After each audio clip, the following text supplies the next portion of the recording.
Hello, igitondo cyiza kuri mwese mukomeza kudukurikira, haba uri mu Rwanda, hanze y'igihugu ndetse n'ahandi hatandukanye. Burya ngo iyi si tuyibamo ariko hari umunsi umwe tutazayiraramo, ikindi kandi ngo byose biba Imana ibizi.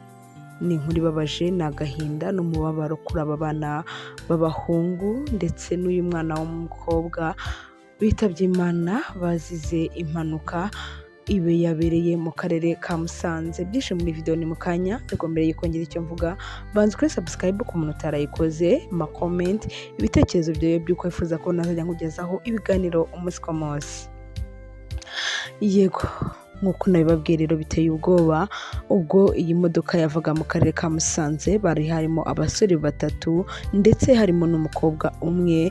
Ibi byateye abantu benshi ubwoba, bituma bamwe bahangayika abandi bagira umutima uhagaze, bitewe n'uburyo ki iyi mpanuka yabayemo, bitewe n'uburyo ki aba bantu bakomeretse kandi bakaba ari abana bavukanaga. Aba bana babiri b'abahungu bari abana babiri bavukana kandi ngo bakurikirana.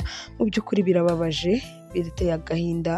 Dukomeza twihanganisha ababyeyi babo ndetse twinihanganisha inshuti n'abavandimwe baba bana, kuko ni ibintu biteye ubwoba kandi ni ibintu biteye agahinda. Bamwe mu babonye impanuka bakomeje bagira bati mu by'ukuri aba bantu bapfuye nabi kandi bababaye cyane, bikurikije uburyo ki iyi modoka yajanjaguritse. Imodoka ikimara kugonga igiti yajanjaguritse ku rwego ruri hejuru, ku rwego ruhambaye cyane. Gusa bakomeza nabo kwihanganisha imiryango y'ababuze ababo, bakomeza kwihanganisha ababuze abana babo.